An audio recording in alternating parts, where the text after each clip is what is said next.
This is Matthew Kratter from Trader University, and today I want to show you how to buy and store Bitcoin the right way. I've made a few videos like this in the past, but it's been probably 6 or 12 months, so I wanted to make the most up-to-date version of this.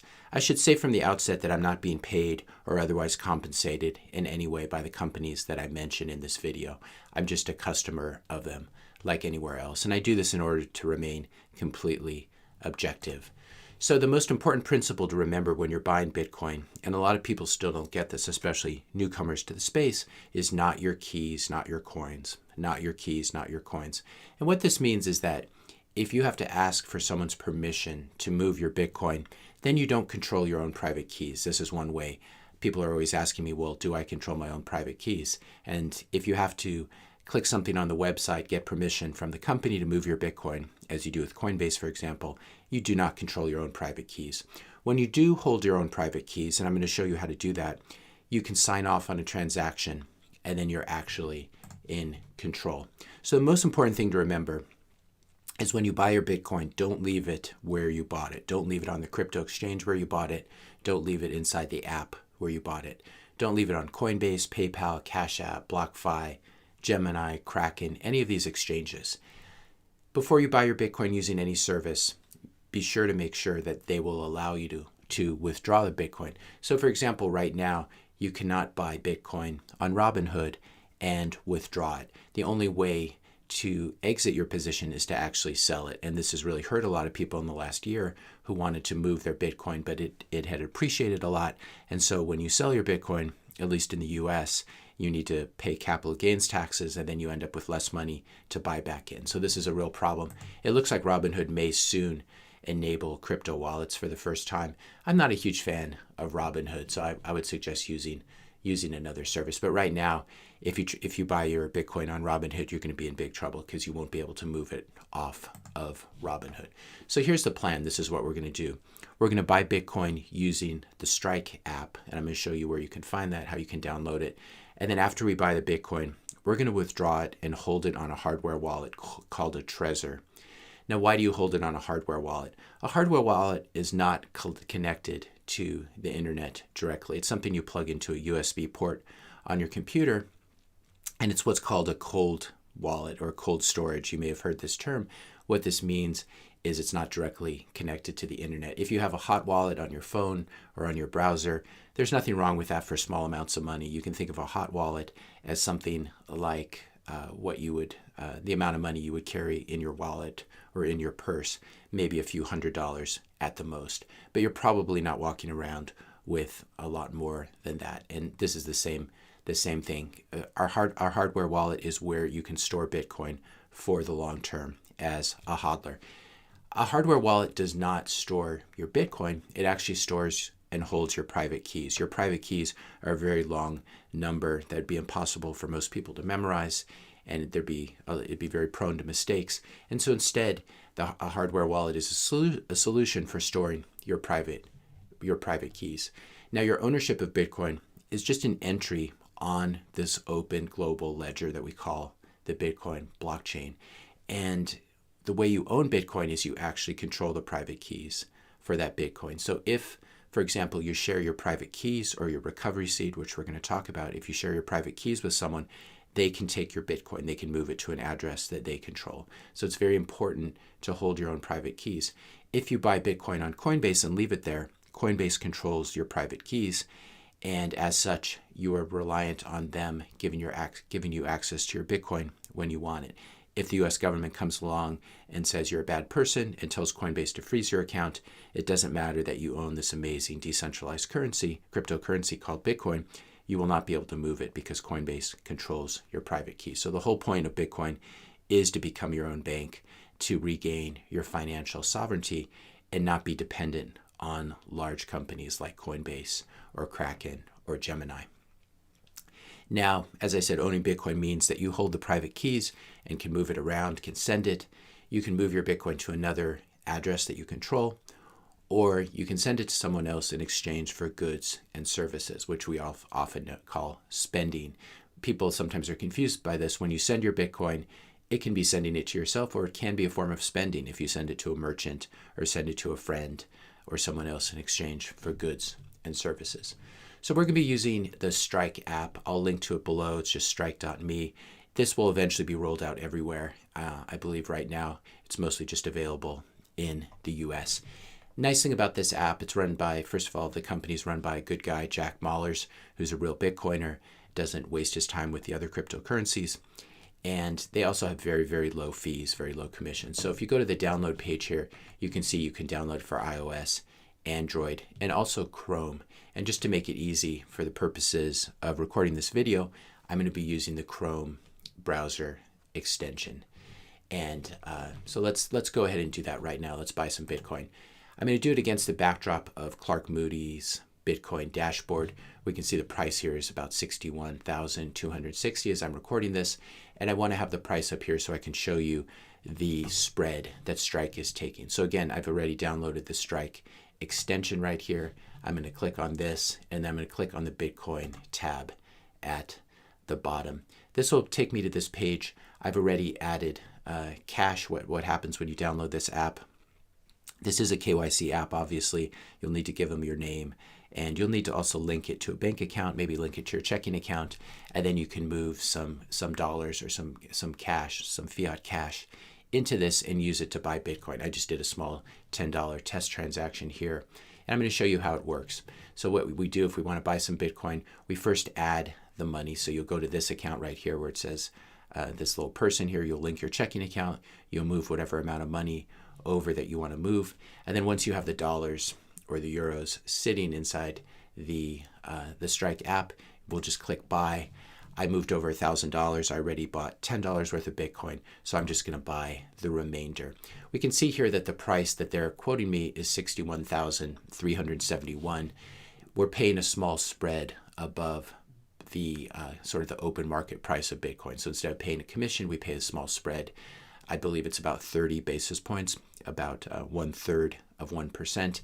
We can see here that the price on Clark Moody's dashboard is 61,270. This is 61,370. So we're paying about $100 more per Bitcoin. This is one of the ways that Strike makes money. So then we just click confirm. Exchange is expired. So let's refresh, get the new price, 61,384. Click confirm, and we have now bought this amount of Bitcoin, 0.016 at $61,384.80 per Bitcoin. So I now have $1,000, roughly $1,000 sitting in my Strike app. So then the next step is to move this to a hardware wallet. So instead of using the Strike app, I could have bought this using Coinbase. I like Coinbase Pro because the commissions are much lower than Coinbase. We could have used Kraken or Gemini or anything like that, but I chose to do this. But the principle is going to be the same. If you buy your Bitcoin on Cash App or on Coinbase or on any exchange that lets you withdraw it, you'll be following the same procedure. So now we need to get a hardware wallet. I just ordered my Blockstream Jade wallet. It hasn't come yet, so I'm going to be using a different hardware wallet. But I think this is probably, and I'm saying this not having tested it yet, but it's getting just rave reviews. I really like Blockstream as a company. So if I were doing this over, I would use a Blockstream Jade hardware wallet for this. Almost certainly. I'll make another video once my Jade wallet arrives in the mail. And again, this is a hardware wallet. It's a piece of hardware. I'm going to show you what it looks like. So Blockstream's Jade would be my first choice. My second choice would probably be something like Trezor. I don't like Ledger as much because it's their firmware is closed source, and so there could be some backdoors or something on there at some point that we don't want. The nice thing about Trezor, the software is all open source. The firmware is open source, and so you have lots of sets of eyes all around the world watching it to make sure that Trezor isn't trying any funny business. So this is Trezor. The important thing to remember, no matter which hardware wallet you end up buying, never buy a used hardware wallet. Don't try to save any money on this.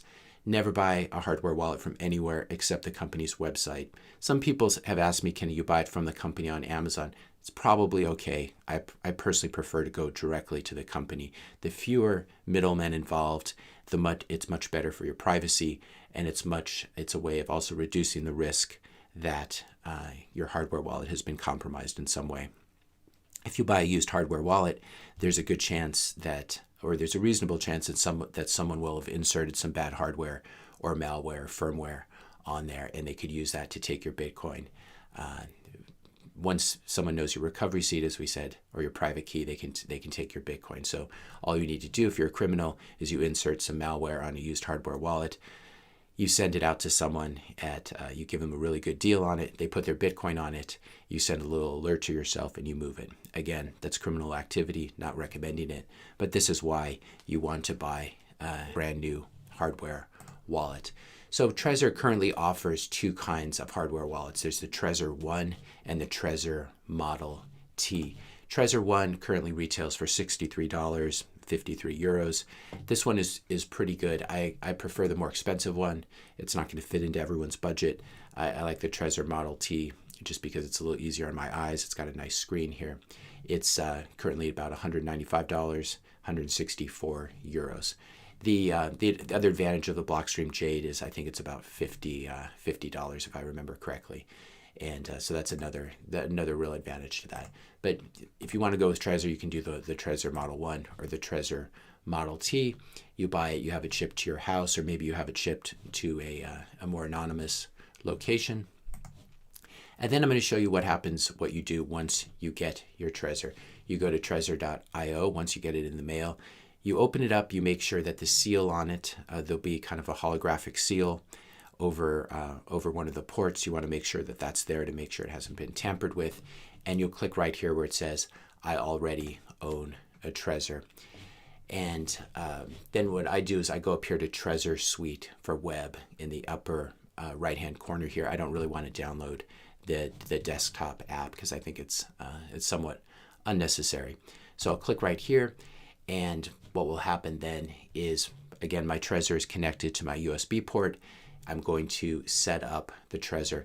This shows that I have firmware already installed on this Trezor. If you buy a brand new Trezor, it should not have any firmware installed. This is basically an old Trezor that I wiped, and I'm using it to reset it up. For the purposes of this video, so you're going to probably, almost certainly, when you plug in your Trezor, you're going to need to let it update the system, download the latest firmware. And if it doesn't let you do this, if it doesn't suggest that you do this, or if there's already firmware on on your Trezor, it could mean that it's been compromised. So you'll definitely be wanting to download the firmware. Okay, so I'm going to click now Set Up Trezor. Again, my Trezor is plugged in to the USB port on the back of my desktop. As we said, this already has the firmware installed. You will probably be downloading it. I'll just click Continue. And then we're going to create a new wallet. A Recover wallet is used for your recovery seed. If you want to, if your previous hardware wallet's been lost or destroyed, you can use this option to enter your 12 or 24 words and add your private keys to your new hardware wallet. But we're going to just, for the purposes of this video, create a new wallet. I'm going to use a standard seed backup rather than Shamir. This is a huge rabbit hole one could go down. I believe a standard seed backup is just fine. So now I have to confirm it on the device itself. On my Trezor hardware wallet, on the screen right now, it says, do you want to create a new wallet? And so I'll click the green check mark, which you can't really see from your end because it's on my wallet. Okay, I click that. And now it says my wallet is almost ready. Now, what you're going to want to do is create a backup. This is 12 or 24 seed words, depending on the model of your Trezor, and that will be a backup of your private keys. That's very, very important to do, especially if you're going to hold any significant amount of Bitcoin on your Trezor. I'm not going to do it right now because all it would do is it's going to expose 12 or 24 words to the world. I'll have to cover those up and edit the video. If you have someone's recovery seed, you control their Bitcoin and you can move it. So I'm going to skip this step, but I think it's very important that you do it, because if you don't do this and your wallet is destroyed or lost, your Bitcoin will be gone. Your private keys will have disappeared along with your hardware wallet. So make sure you do create a backup. I'm going to skip that right now. Click Skip Backup. You should also set a PIN to your, this is basically a PIN that locks the front screen of your Trezor. I'm going to skip that right now, but that's something you can do. It's just one more security layer. You just have to make sure that if you're going to be passing this on to your descendants or heirs, that they know what your PIN is so they can get access. If you forget your PIN, you have something like 15 or 20 tries to re-enter it before the device wipes itself. So definitely set a PIN that you can remember, maybe a common PIN that's used in your family. So we're going to skip this right now, but you should definitely set a PIN, skip PIN, and now you can activate which coins you want. Obviously, you don't want to hold any of these things. I'm just leaving this as a Bitcoin only wallet. So then I click complete setup, and then I can add a name right here to my wallet. I'll just call it Matt's Trezor. Then click edit name, and that name will then show up on the screen of my Trezor. So right now it's asking me to confirm on the hardware device itself, and I just did that. Okay, now I can click on Access Suite, and I'm going to click a standard wallet. You can also have a hidden wallet on here, which adds a custom phrase to your recovery seed. This gets a little more complicated. It's one more thing to remember. If someone gets hold of your wallet, they won't be able to access this hidden wallet without knowing the passphrase. But for now, I'm just going to do a standard wallet. I think this is plenty. So now we can see I've got this dashboard here. It's called Matt's Wallet, Matt's Trezor. I've got dashboard and accounts. And so the next step is obviously up here. I should have created a backup. We know that. I'm going to go to accounts, and I'm going to click receive because I'm going to move some Bitcoin onto my wallet. So I'm going to click right here. I'm going to show the full address. I'm not going to do a backup. And this is going to be the receiving address that I'm going to receive the Bitcoin at. I have to confirm on my Trezor device. And now all I do is I go down here and I click copy address. I go back to the Strike app up here, and I go to the Bitcoin tab, and I'm now going to send that Bitcoin to the public address that's associated with my hardware wallet. So I click right here. I'm just going to paste that address in. I'm going to click the maximum amount. This is the address down here. I will probably blank this out for the purposes of the video, but you can see it begins with BC1. This is the address of this hardware wallet. I click confirm, and now the Bitcoin is being sent from the Strike app to my hardware wallet. It may take up to 1 hour to process. The nice thing is Strike pays for all of the fees. It may also show up sooner than that. So if we go back, we can see whether it's shown up here. We'll come back to this in a minute and see whether it's shown up. In the meantime, I want to talk to you a little bit about KYC. So when you open up a Strike account, you have to give them your name, your social security number, all your personal information. This is required by the government. And there's a lot of downsides to this. The real way that Bitcoin was meant to be used was meant to be used completely anonymously. Right now it's pseudonymous. You don't have to give your name on the Bitcoin blockchain, but what chain analysis and data analytical firms can do is they can take a look at the on-chain movement of coins, and then they can try to link it to a real-world identity. And so really the best way, what I've shown you in this video, is how to buy Bitcoin using a KYC method. Now these Bitcoin are going to be linked to your name in the sense that Strike knows that you bought them. I don't know if Strike sells this data, but if this data were to ever get out, there would be a link on the chain if someone could correlate your personal information with the address and the movement of your Bitcoin. They might be able to figure out how much Bitcoin you own, at least how much Bitcoin you took from Strike and moved into cold storage. That's why I think it's also important to buy some anonymous non-KYC Bitcoin. This is not, I would imagine this is not legal in all jurisdictions. KYC is just know your customer, I should say, where they have to collect all this personal information. But there are ways to buy Bitcoin non-KYC or anonymously. It's not something I really want to post on YouTube. You have to make sure that it's okay in your jurisdiction. Now, the downside to buying Bitcoin anonymously is you usually have to pay a higher price. You usually cannot buy as much. And so if you want to buy tens and tens of thousands of dollars worth of Bitcoin or hundreds of thousands of dollars worth of Bitcoin, it's going to take you a while doing it anonymously. It can still be done. I bought the majority of my Bitcoin using Coinbase Pro, and then I switched to Strike a few months ago. Bitcoin, buying it anonymously, though, I think is the ultimate way of doing it. It's a very long process. You can see that I have 4 videos here. Again, this is not something that I can put on YouTube for obvious reasons. And so I offer it as part of my Ultimate Guide to Bitcoin course, which is available to subscribers at Trader University. If you join Trader University, you get unlimited access to all my trading courses, day trading, trading momentum stocks, trading options and futures, how to make money with IPOs. You get access to all of this in addition to my Ultimate Guide to Bitcoin course, where I really go deep down the rabbit hole, talking about empty block attacks, how the Bitcoin network actually works, what final settlement assurances are, etc. A lot of the theory behind Bitcoin, the real reason that Bitcoin is so volatile. And then the last 4 lectures have been about how to buy Bitcoin anonymously. So if you want to, I think it's difficult to buy a huge amount of Bitcoin anonymously or non-KYC. But once you've followed this process, you become comfortable with buying Bitcoin using Strike or Coinbase and then moving it to a hardware wallet.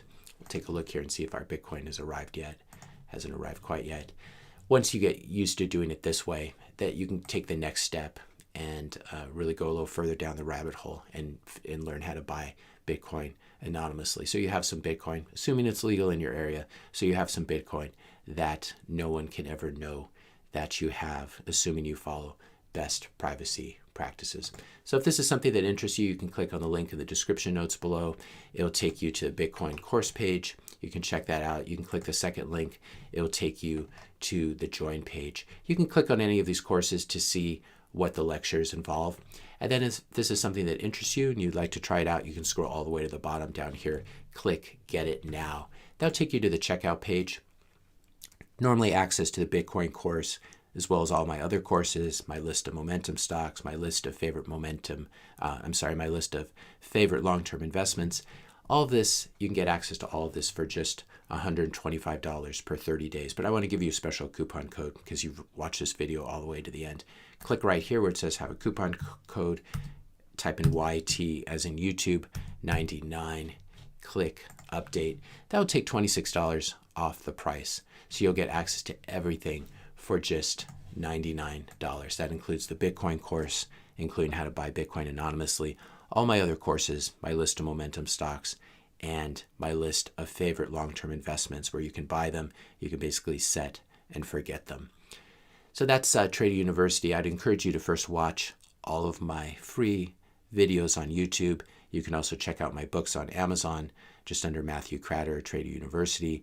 Those are really cheap. They're all $2.99 on Kindle. And once you've exhausted these free to really low-cost sources and you want more and more and more, you can check out my paid courses online. But for now, buying Bitcoin using Strike, moving it on to a hardware wallet will really be you'll be miles ahead of most people. It looks like, unfortunately, the Bitcoin hasn't arrived yet. Sometimes there can be delays sending out of Strike. But in a few minutes from now, I will see the Bitcoin here on the hardware wallet, and it will be stored here. If I have made a recovery seed backup, a hardware wallet backup, as we talked about, then I can sleep well at night. I just basically hide those 12 or 24 words. And if my Trezor hardware wallet's ever lost or destroyed, I can reconstitute my holdings on a new Trezor wallet or really on any other wallet. Most hardware wallets are compliant with, I forget which BIP this is, but they're compliant with this recovery seed method. So I could buy a Ledger, I could buy a Blockstream Jade, and I could reconstitute my private key and my holdings of Bitcoin in case this hardware wallet is destroyed in a fire or a flood or something like that. If you found this video helpful, be sure to hit that subscribe and like button. Hit the notification bell if you want to be notified when I publish my next video. And let me know your questions and comments in the comment section below. Thanks a lot for watching, and I'll see you in the next video.